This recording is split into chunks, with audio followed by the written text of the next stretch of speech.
Excuse me, sir, is this the Delta House? Sure. Come on in. They have cold beer and action on the game. I'm shocked to find that gambling is going on in here. It's time for the Degenerates Next Door. Dollar bills, y'all. Man, it is week 12 already. Time is running out to bet on college football. Mercy. My name is Jason Hammer. I host the Hammer and Nigel show. Rob Kendall from the Kendall and Casey show is right across from me. And Rob, we got a big showdown in between the hedges and Athens, Georgia. Tennessee at Georgia. Tennessee is a 9.5-point road dog going down to play the Dogs. The over-under right around 48.5. What are you looking at? All right, here we go. I'm going to give you some numbers. 14, 18, 17, and 17. You sound so thrilled. Well, you know, it's like, here's the thing. I had a winning record last week, and so I'm just bracing myself that, I don't know. I feel like if I talk bad about myself, it'll go better. How about that? Okay. Don't you do that sometimes where you just talk bad about yourself? So I'm a reverse jinx kind of guy. Yeah. Like, I'll post something on social media if I need the mojo to change. Yeah, all right. So here you go. 14, 18, 17, and 17. Those are the totals Tennessee has given up in the last 4 games. Overall, their defense is giving up 12.6 points per game, which makes them 5th best in the nation statistically. I've seen their defense. It's dominating times. That Oklahoma game was unbelievable. Now, I've seen their offense, and it's pretty bad at times. This game is at Georgia, so I think points are going to be tough to come by for Tennessee. Georgia's defense is giving up 18.4 points per game, which makes them 16th best in the country, and that includes that 28 they gave up last week at Ole Miss. So I think Tennessee's defense is good enough that it won't be score-a-palooza for the Bulldogs. The spread is 9 for Georgia. That's too rich for my blood, but I do think both teams can play some defense and keep it under 49 points. I'll take under 48.5. I like that. I like that pick a great deal. So, as you know, as people who listen to this show know, I'm a Tennessee Vols guy. That's correct. Right? I am Mr. Rocky Top. I was baptized into Tennessee football by my grandfather. We got family down in Tennessee. And back when TBS, the Superstation, first came on the air. That's right. All they had was Atlanta Braves baseball, Andy Griffith reruns, and World Championship Wrestling. And every once in a while, they'd have an SEC game on Saturday. And if we were lucky, we got to watch Tennessee. And then I grew up, still a Vols fan, ended up marrying a girl that went to the University of Tennessee. So I am VFL. I'm Vol for life, even though I never went to school there. But I'm with you on this one. Now, keep in mind, this is Tennessee's first road game since the first week of October. They've been at Neyland Stadium since the first week of October. And if you remember what happened, they went down to Arkansas and laid an egg. That's the only game Tennessee has lost this year. So the Vols went through a stretch of 3 straight games without scoring a point in the first half. Yeah. But as Rob points out, their defense kind of bailed them out of him a little bit. So Georgia's going to be pissed. Kirby Smart's going to be pissed. He's one of the great red asses in college football. He's back at home. But Brock Bowers isn't running out of that tunnel. Carson Beck is regressing. So I think you're going to see Georgia try to keep it on the ground a little bit more. Try to run the ball. Don't allow Carson Beck to make these mistakes. So when you add all this up together, Rob, since October 5th, these are the Tennessee Volunteers' total points scored in the first half. 5 games. 0, 0, 0, 7, 20. And since beating Texas on October 19th, where Georgia looked like the best team in the world, Georgia's had 2 games. 6 points against Florida in the first half, 7 against Ole Miss. So add all these up together, my friend.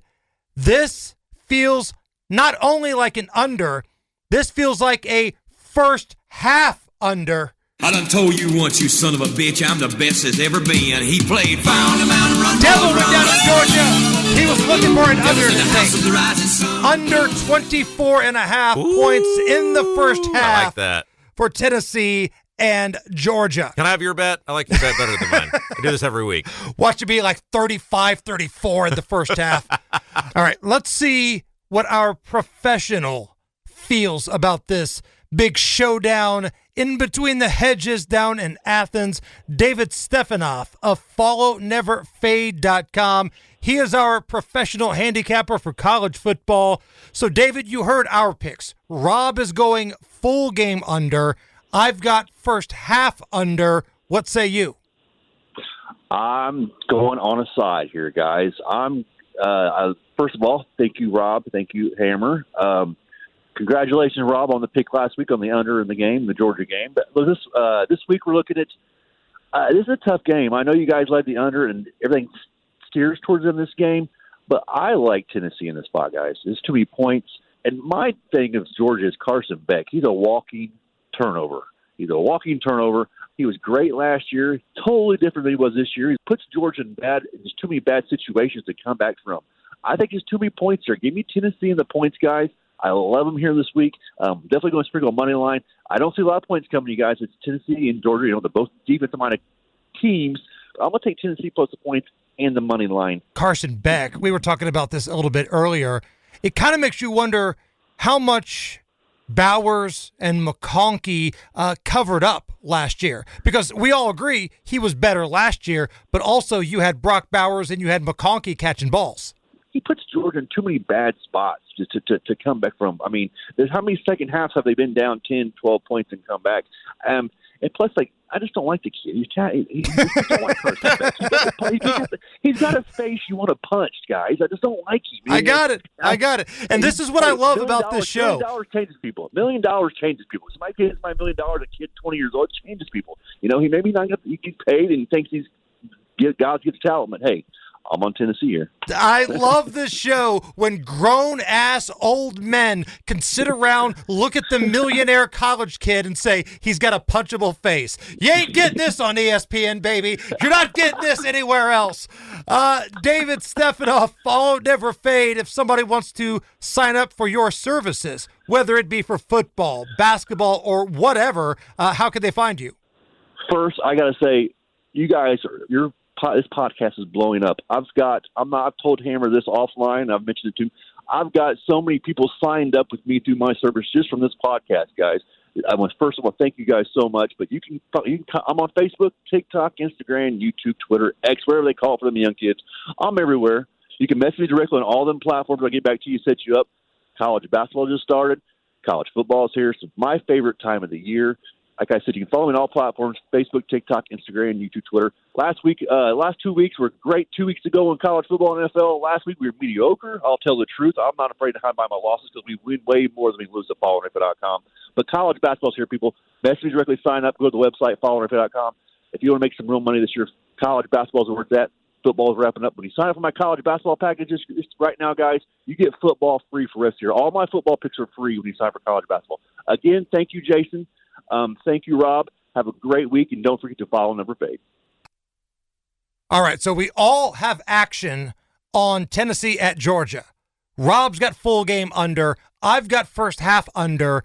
And our professional, David Stephanoff, followneverfade.com, he's got the Vols. He's got Rocky Top getting the points. All right, let's keep it in the SEC, Rob. Texas on the road at Arkansas. Tricky game. Ask any Tennessee fan, it's tricky to go down to Arkansas. 13.5. Texas is the road favorite. The over-under is 57.5.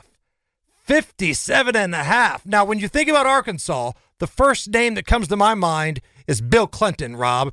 And as a former elected official, do you have faith in the Fighting Bill Clintons of Arkansas to cover 13.5, or are you looking elsewhere? Okay, so here's my thinking on this. I mean, what swayed me. So this report has come out that Quinn Ewers is on the internet begging women for nudes. He shouldn't have to beg. Have you seen this? Have you seen this report? Yes. And it does seem, we did this segment on our Kendall and Casey show today, that if you have millions of dollars in NIL endorsements and you're a projected first round NFL pick, and you're probably maybe going to be playing for a national championship, and you were, probably not anymore, but you were in the conversation for the Heisman, you shouldn't have to ask. No. The question becomes, is it inappropriate to do that? And since we're talking Texas and Arkansas, let me get Bill Clinton's impression here. Is what Quinn Ewers is doing inappropriate? It depends upon what the meaning of the word is. Yes. Thank you. All right, so one of two ways this can go. Either this guy is so mentally frazzled that he has no shot, or he has so much pent-up frustration that he's going to take it out on Arkansas. He's a decent-looking kid. He's a millionaire. He's got an endorsement with a private jet, and he's the quarterback of one of the best teams in the country. Why is he begging for nudes? You know who also didn't get any and got really good was Lelouch in Bull Durham. So I'm banking on Quinn Ewers being the new Lelouch, baby. Let's go. This line started at 16.5. It's moved down. Arkansas has failed to cover in 9 of its last 10 games at home. Texas got its act together after getting shocked by Georgia. A lot of times the better team goes out and beats the inferior teams. Texas is playing for style points and to win the SEC. And now that Georgia's collapsed, they're once again in a decent position to do that. Texas is 6-3 against the spread this year, winning by an average of 26.8 points. Arkansas gave up 34 to LSU at home and 63 to Ole Miss at home in the most recent games. I think Texas is better than those teams. Come on, Lelouch! Minus 13.5 for Texas. Sometimes you win, sometimes you lose, and sometimes it rains. Think about that. All right, let me go to the Big Ten here. We haven't talked about the Big Ten yet. Oregon on the road at Wisconsin.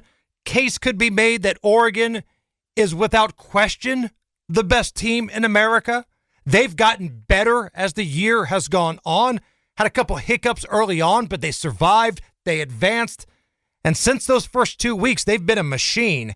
And they are 14-point road favorites up at Camp Randall. The over-under is 51.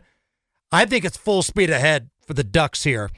They rank second in the Big Ten in total offense. They're averaging 35.3 points per game. Seems like Dylan Gabriel is now the front runner for the Heisman Trophy. And plus, the last time we saw Wisconsin, they weren't able to keep up with the high-powered offense of the Iowa Hawkeyes. They let the Iowa Hawkeyes outgain them 422 to 261. And oh, by the way, their offense turned the ball over twice. So I think this has got blowout written all over it. Style points, Heisman Trophy, making a statement in the Big Ten. It's a big number, but I'm going to lay 2 touchdowns. Give me Oregon minus 14. All right, going to take a little break here. When we come back, prime time. Yeah. Coach Prime. Rob Kendall is going to break down Utah and Colorado. Plus, what do we do with LSU now? All of those picks and a lot more coming up. We are the Degenerates Next Door. Back on the Degenerates Next Door, I'm Jason Hammer. Rob Kendall is here. Are you a Deion Sanders guy? Are you a Coach Prime guy? Do you like what he's doing? Or are you one of these people that have a problem with it? I don't need to like people if I bet on them. I just need them to do what I ask them to do related to the spread, Hammer. Okay. So how do we feel about Utah at Colorado? 9.5. The Buffaloes are a home favorite. Over under, actually pretty low for a Colorado home game, 47.5. Yeah, and here's why. Because Colorado scores a lot. Utah, their offense stinks because they lost their starting quarterback. They're 114th in net points in the country. Their defense is pretty good, but I don't think it's anywhere near the Colorado offense, which has put up 41, 34, and 34 in their last 3 games. If Colorado can get to 30, Utah's got to get 21 to cover. I don't think they can do it. Colorado's playing for style points, try to win the Big 12 championship, and so I think they'll try to run up the score. I'm going to take Colorado winning the 9.5, covering the 9.5, which is a big number. And I'd get on this quick because I've seen it at 10.5 other places. Here's one more thing. You know how I am, Hammer. Once I start losing on a team, I have to keep betting on them until I win. And I lost last week against Utah. BYU won the game, but they didn't cover the spread. So screw those Utah people. They're my new UCLA. I'm betting on Utah against Utah until I cover. So come on, Deion Sanders. Let's go. Let's go to the swamp down in Florida. LSU a 4.5-point road favorite against the Gators. The over-under is 55.5. And again, we say this every week, but we're taping this podcast on a Tuesday. It's around noon right now. But it looks like the Gators quarterback, DJ Lagway, leaning toward not playing. Did not play last week, and they had their doors completely blown off by the Texas Longhorns. Now, there's no shame in getting beat by Texas, but that offense was completely inept without DJ Lagway. They were down 35-0 at half. What you say, Florida is ass? Ass. Florida is ass. And if you're a Gators fan, you're stuck with having this coach come back next year, Billy Napier, because now the athletic department is trying to figure out if they're going to have to come up with some sort of settlement for the basketball coach who's out there sending pictures of his crank and acting like Quagmire from Family Guy. All right. Oh, giggity. That's why they can't get rid of Billy Napier. They're going to have a big fat-ass settlement. They're going to have to deal with all of these chicks on campus because of the basketball coach, allegedly. Napier is ass, but he didn't try to grab anyone's ass. Exactly. That's where the Florida athletic department is at right now. And the real reality is that Brian Kelly isn't losing 3 in a row. Brian Kelly, you need him to win a big game. You're asking a lot. You need him to beat the hell out of a bad team. He can do that for you in spades. Give me LSU minus 4.5 down in the swamp. I almost took that game, too, and I was thinking the exact same thing. And then I thought, how many times this year can Brian Kelly screw me over? I'm not giving him another chance. I know how you feel about these teams from the state of Utah, Rob, so let's just do it. I mean, let's just grab the dragon by the throat here and take on all challengers. Kansas at BYU. BYU.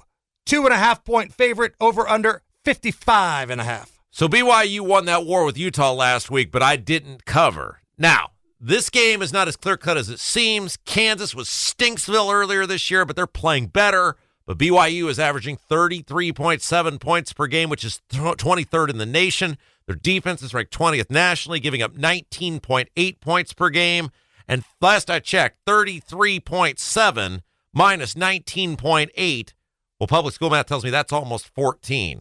Quarterback has a passer rating of only, quarterbacks, I'd rather have a passer rating of only 56.1 against BYU, 5th lowest in the nation. Kansas can score some points, but I think this is a statement game for BYU. 14 is just the point differential throughout the year is more than 2.5. I'll take BYU laying the 2.5 against Kansas. All right, so from one radio guy to another, I need to ask you a question. Yeah. If I have action on a team that plays their games in Utah, am I stealing your bit? No. Because you don't want to be bit-stealing guy. No, I don't care. We have one of those here in our building. We have a couple, don't we? We have a couple. All great ideas are stolen, I guess, but I've got action. Hawaii at Utah State. Hawaii is a 2.5-point road favorite at Utah State. The over-under is 60. Now, this isn't your father's Hawaii squad. Like when I was a kid growing up, you could count on Hawaii to throw the ball 70 times a game. They're probably going to score 45, but they might give up 60 or 70. June Jones in a Hawaii shirt. So Hawaii last week only gave up 29 to a pretty good UNLV team. UNLV is pretty good, and Hawaii only lost by 2. Now, compare and contrast. Utah State earlier in the season gave up a 50-burger to UNLV. Ooh. But they scored 34. But the way I see this, Hawaii lost by 2, and then you had Utah State getting their doors blown off. All right, that's one team. Let's look at another team here. Against Boise State, Hawaii only gave up 28 to a really good Boise State team, but they only scored 7. Utah State gave up 62 to Boise State. They scored 30. So, 4 of Hawaii's last 5 games as a road favorite have gone under the total points line. You're not getting any sort of resistance from Utah State on the defensive end. Homer Simpson, when we're talking about the defense of Utah State, your thoughts? They just plain suck. I've seen teams suck before, but they were the suckiest bunch of sucks that ever sucked. I get their offense is not bad, but the best part of Hawaii's defense is their coverage. The best part of Hawaii's defense is the secondary, and Utah State passes nearly 60% of the time. They're playing into Hawaii's strength here. Hawaii going on the road is always tough, but I will lay 2.5 with Hawaii. All right, quick timeout here.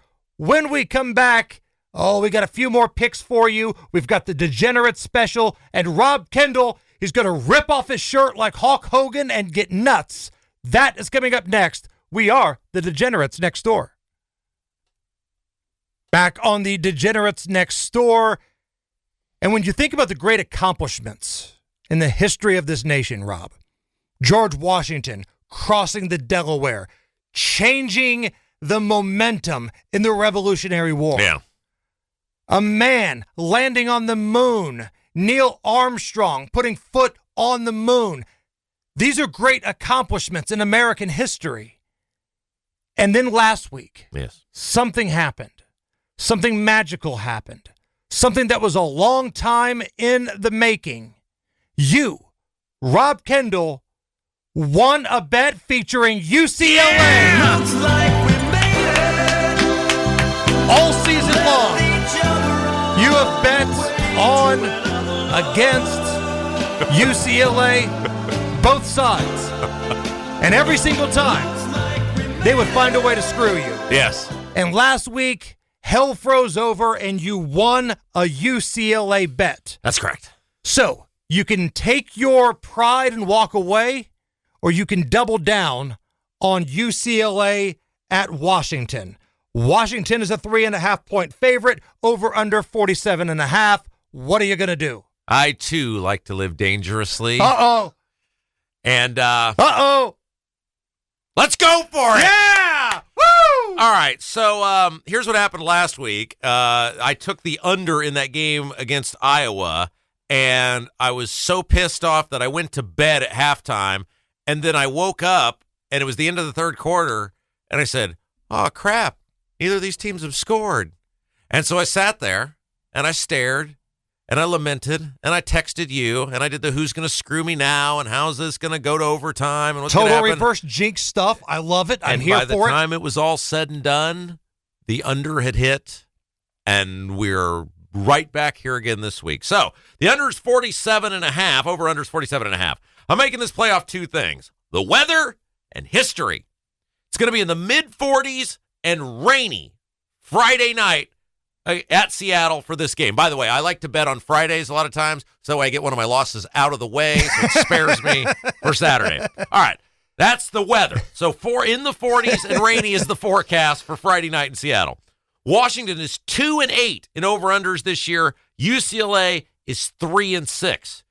And both averages have been around 47 points as the line. That's important, right? Because our average is 47.5, or our line here this week is 47.5. Washington stinks against the run, but statistically, UCLA is one of the worst running teams in America. Washington is pretty good against the pass. UCLA was without two of their best receivers and tight end last week, but the biggest thing for me is the weather. If I'm wrong, I'm screwed. So I'm looking forward to a 70 and calm evening in Seattle. I'll go under 47.5. That was an amazing journey that you just took us on. Thank you. Like, I feel like I know you better now. Like, I understand what was going through your mind, what you were doing at home, and what goes on in that very screwed up brain of yours when you're coming up with reasons why to make a bet. Yeah, like my wife, because that game ended, that was at UCLA, so it was late, and it was after midnight, and I'm still sitting there, just eyes being just burned into the television. My wife rolls over about 12:05. You still watching your friends? And the way you talk about your lovely wife, you make it sound like she's a 75-year-old woman in a walker. Yes, Martha, go back to bed. So you are on the under? Going under. 47.5. 47.5. Looking forward to a 70 and perfect evening in Seattle this Friday. I don't know if I can compete with that, but I'm going to try. let's do the Degenerate Special. It's time for Hammer's Degenerate Special. Now I know what you're thinking. Wait a minute. Didn't you just have a Hawaii and Utah State bet? Wasn't that the Degenerate Special? Utah State is ass! Liberty at Massachusetts. Give me liberty or give me death. The Liberty Flames are 14.5-point road favorites at UMass. Liberty, 6-2 on the season. Okay? 6-2, that's pretty good. They're averaging 449 yards per game. Yikes. 30.9 points scored. They're 2-1 on the road. All of these numbers sound amazing. They just beat UMass last year, 49-25. Jeez. Took them to the woodshed. So now let's look at UMass, right? UMass, 2-7 on the year. You can't spell UMass without ass. They're 2-7. But hear me out here. Let's go on a little trip here. The numbers of this 2-7 squad aren't massively different than that of a 6-2 squad of Liberty. The Minutemen here, they're averaging just 100 yards less per game. That's not bad. They're averaging 11 points per game less. For a 2-7 team being compared to a 6-2 squad, that's not bad. And 11 points, well, hell, the line here is 14.5. Yeah. This isn't adding up. You know what this is? George W. Bush, this is fuzzy math. Man's practicing fuzzy math again. You can't let the man continue with fuzzy math. Liberty has just 2 wins against the spread this year. They've yet to win when they've played as a 14 or more point favorite. They're 0-5. Meanwhile, UMass has covered the spread 4 times in 9 games. UMass, against the spread record as 14-point underdogs, is 3-2. UMass's only 2 wins were at home this year. Give me the massholes. I'm going to take 14.5. I love this fuzzy math. Man's practicing fuzzy math again. You can't let the man continue with fuzzy math. UMass plus 14.5 at home against Liberty. That is your Degenerate Special. My new favorite part of the show is when we call a bunch of college kids ass.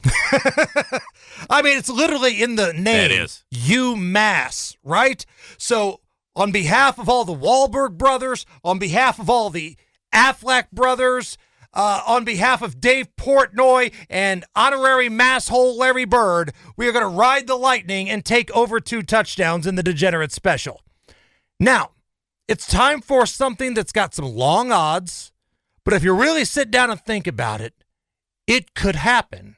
We call it Let's Get Nuts. All right, want to get nuts? Come on. Let's get nuts! Now you want to get nuts? Come on! Let's get nuts. Let's get nuts, Rob. What's on the docket? Angry Michael Keaton threatening people is just the best. All right, so this was actually sent to me. This is a real bet that was placed by one of my idiot friends, and their text to me was, I've got some winnings to play with, and tell me what you think of this. Now, keep in mind, they'd already made the bet. It wasn't like they sent it to me. Like I'm thinking about, what does it matter what I think of it? They weren't looking for approval. Right, yeah. They just wanted you to know, hey, this is in play. And they said this would be a great Let's Get Nuts. And so I said, I'm just stealing it. So I didn't come up with this, but the more I see it and I see the number, what the actual number is in terms of odds, I'm going to have you tell me what this number is. It's so big. I love it. So this is what I'm calling the Win It All, Let's Get Nuts. Okay. Are you ready? Bring it. Here's what we're bringing together. Now, this is you're playing the long game here. And if you think about it in terms of this actual bet was $10.21. For all the entertainment you're going to get for this, not a bad bet. All right, ready? Bring it. They've got Kansas to win the NCAA championship in basketball. Kansas is really good. They've got the Boston Celtics to win the NBA championship, the NBA Cup. The midseason tournament. So the midseason, in-season tournament, the Boston Celtics. That's correct. The best team in the league. They've got the Los Angeles Dodgers to win the World Series in 2025. Going back to back. They've got Texas to be the college football playoff winner. That's going to be tough, but they're really good. And they've got the Detroit Lions to win the Super Bowl this year. They might be a team of destiny. So you take Kansas to win it all, Boston to win the in-season tournament, the Dodgers to win the World Series, Texas to win the college football playoff, and the Lions to win the Super Bowl. Now, none of those are risky.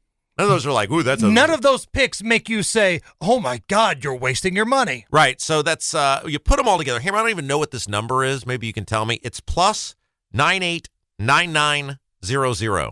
What does that $10.11, whatever it is, bet pay out? I didn't even know the register went that far. 989900. Anyway, your $10.21 bet would pay out $101,079. So you get all of these favorites or near favorites, and a $10 bet would pay out over $100,000. That's right. Who in the hell is this friend that sent you this? Well, to quote Slim Shady in the song Stan, come to think of it, it was you. Damn right it was me, baby. You bet your sweet ass that was me. Look at the value we get here on these good teams. That's a good It's bet. not like we're picking the Atlanta Hawks. It's not like, we're picking Boise State. No, that's a good bet. These are all favorites or near favorites that I feel pretty good about. And if they do what they're supposed to do, win, our toes are tapping, baby. That's right. My favorite part, though, was what do you think about this bet after you'd already made the bet? You want to get nuts? That's how you get nuts. All right, want to get nuts? Come on. Let's get nuts! Lights out! Now you want to get nuts? Come on! Let's get nuts. Could you imagine the butt puckering to where if it just comes down to the Dodgers in October of next year, let's say the Celtics have won the in-season tournament and Kansas cuts down the Nets and everything else happens. The Lions win the Super Bowl. Everything lines up. And all we need is the Dodgers in October. I'll have a heart attack. Oh, that's what I told you. I said, can you imagine? I mean, and the build-up, too, right? Like, if you know the Dodgers are in the playoffs, like, say, September. Because you'll know by what? You'll know by March-ish, right? You'll have all the legs other than the last one. Major League Baseball, So theoretically, your whole baseball season you would know. Think of it. That's months. That's months knowing you have $101,000 on the line. All right, want to get nuts? Come on. Let's get nuts! Lights out! Now you want to get nuts? Come on! Let's get nuts. A rare triple play out of the Costanza Michael Keaton. Let's get You nuts. would be Michael Keaton as Batman if you had $101,000 on the line.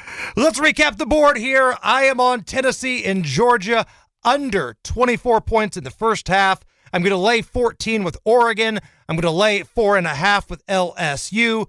I'm going to lay, see what I did there, with Hawaii, 2.5. And I got the mass holes. I've got those mass holes of Massachusetts plus 14.5 in the degenerate special. All right, I got under 48.5 in the Tennessee at Georgia game. BYU laying 2.5 at home against Kansas. Colorado giving 9.5 against Utah. In what will inevitably be 75 and sunny all day in Seattle on Friday night. Washington and UCLA under 47.5.